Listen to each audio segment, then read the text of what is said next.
Hey everybody, welcome to Everything's Plastic. Today we're going to be taking a look at the Marvel Legends Centurion suit Iron Man. One of my fellow YouTube buddies actually did a short on this one the other day and reminded me that I actually have this one in my collection, and I didn't open it up or do a review on them yet. This one was a Walgreens exclusive, and it's just a single release. It doesn't belong to any Build-A-Figure series or anything like that. Here's a closer look at the artwork on the side, same artwork on this side, and on the back here we have a picture of the actual figure.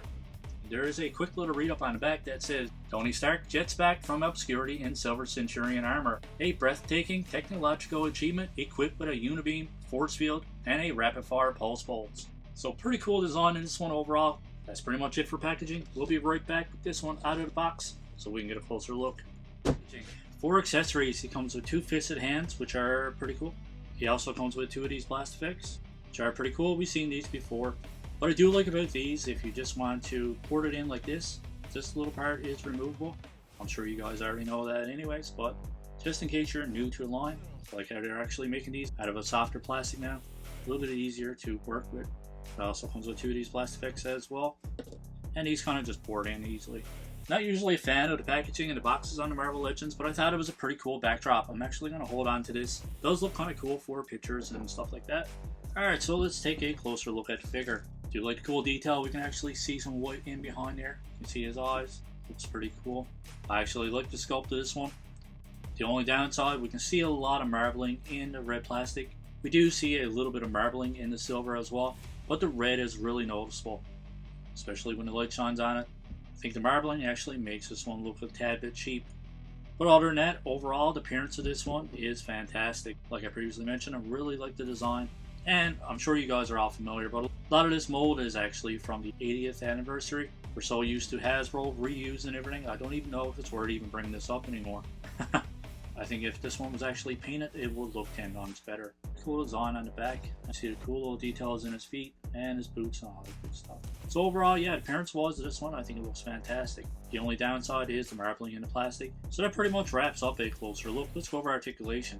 For his head goes back this far, down this far. You do have some side to side, and there's a full rotation there as well. His shoulders go up this far. Obviously, it's going to be restricted by the overall design of his armor. There's a little butterfly joint there as well. We get very little range of motion out of that one. There's a bicep swivel, double jointed pin elbows, which we get a pretty decent range of motion. These blaster hands don't really come with any articulation at the wrist. It does spin all the way around, but there's no back and forth. But for his two fisted hands, they actually go back and forth. There's an ab crunch that goes back this far, forward this far, and you do get a full rotation at the waist. For his legs, comes out to an almost complete split. Goes forward this far, which is a pretty awesome range of motion. Goes back this far, upper thigh cut. Double jointed knees, which you get an awesome range of motion out of those. And his ankles go back this far, forward this far, and you get a full rotation. Considering that this guy is in a suit, there's pretty awesome articulation out of this one.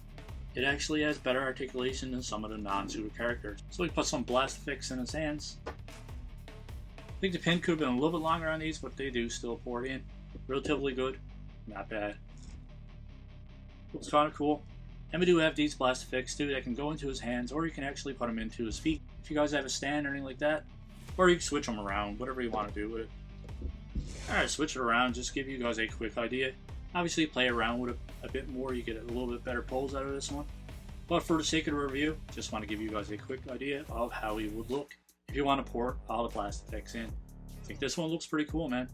Alright, so that pretty much wraps up the unboxing and figure review, man. We went over articulation, we had a closer look. We played around with this one a little bit, so there's nothing else to do but to give this one a rating out of 10. So overall, I'm going to give this one an 8.5 out of 10. I think for an Iron Man suit, it has really good articulation, comes with a lot of accessories, and the overall appearance of this one, the overall design, I think is pretty awesome. The only downside is there is a lot of marbling in the red plastic that actually takes away from this one and makes the figure look cheap. If for some reason you don't have this one, I know it's been a couple years, but if you guys don't have this one in your collection and you can track it down, I highly recommend it. So as always, let me know in the comments below what you think of our review, what you think of our score of 8 out of 10. If you guys had to rate this one out of 10, what would you rate it?